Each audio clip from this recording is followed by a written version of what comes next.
¿Qué tal? Buenas tardes. Inevitablemente la región está mirando lo que pasa en El Salvador. Recordemos que El Salvador era uno de los países más violentos del mundo. América Latina es la región más violenta del mundo. Y de pronto, de 2022 a esta parte, el presidente Bukele ha implementado una serie de medidas que han convertido a El Salvador en un lugar al que todos quieren parecerse, sobre todo en su tasa de homicidios. Recordemos que hoy El Salvador tiene la tasa de homicidios más baja de América Latina, solo superada por Canadá.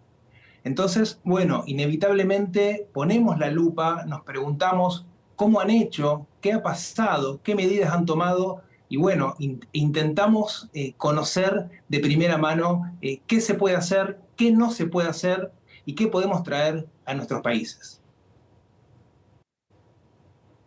Ahora, la crítica es, sí, todo eso que has mencionado, doctor, pero a un costo muy alto en cuanto a derechos humanos. Efectivamente, ¿no? Las controversias aparecen, las denuncias aparecen. Bukele ha encarcelado a 80.000 pandilleros, casi el 2% de la población salvadoreña. El Salvador tiene la tasa de encarcelamiento más alta del mundo.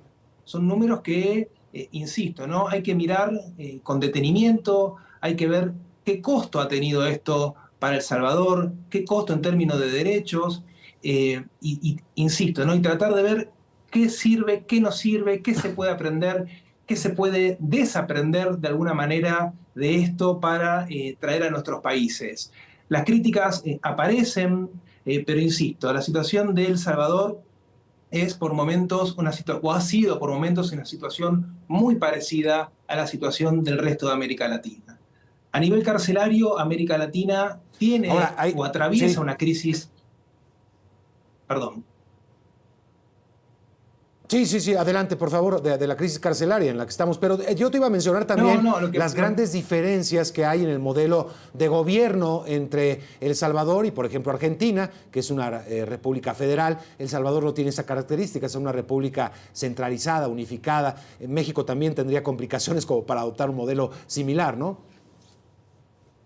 Exacto, exacto. La situación carcelaria de América Latina es muy heterogénea, ¿no? No es lo mismo lo que pasa en las cárceles de México, lo que pasa en las cárceles, por ejemplo, de Ecuador, lo que pasa en las cárceles de Colombia. Hemos visto este año crisis realmente significativas. El caso ecuatoriano, donde el crimen organizado ha tomado cárceles y ha Sí. paralizado literalmente un país. El caso colombiano también es similar.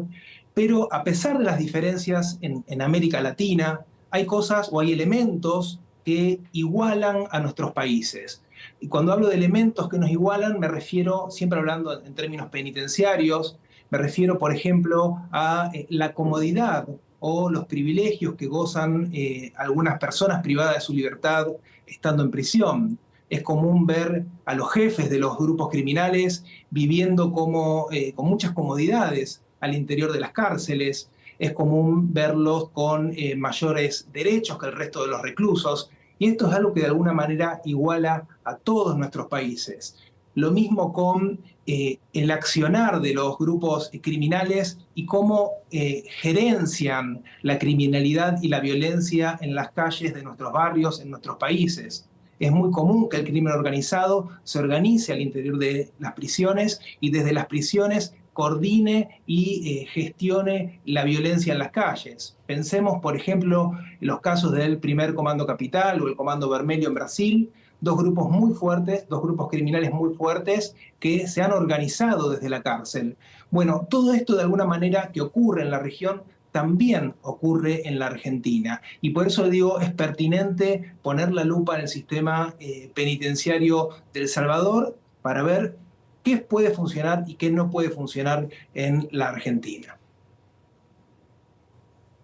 Sí, creo que eso es lo importante, ¿no? Ver si hay algo que aprender de El Salvador, que es, quizás está donde apuntas, que es básicamente la gestión del sistema carcelario, para no meternos en diferencias que entre códigos penales federales o locales, que es mucho más complicado. Insisto, un modelo similar en Argentina o en México tendríamos que hacer reformas constitucionales muy complejas, pero la gestión del sistema carcelario en sí mismo sería como para analizar, doctor. Exacto, exacto. En América Latina tenemos por ejemplo, tenemos una tasa de reincidencia que no es alta, ¿no? Pero sí sabemos que el delincuente amateur, aquel delincuente que ingresa por primera vez a la cárcel, va a estar en la cárcel con delincuentes con un extenso prontuario, convirtiéndose las cárceles en universidades del delito. Y hoy esto es algo transversal, no importa si es una cárcel federal, provincial o estadual. Entonces, más allá de los sistemas penitenciarios, más allá de la situación de cada país, tenemos estos elementos en común que también requieren, insisto, requieren abordajes comunes y aprendizajes de lo que está pasando en otras geografías.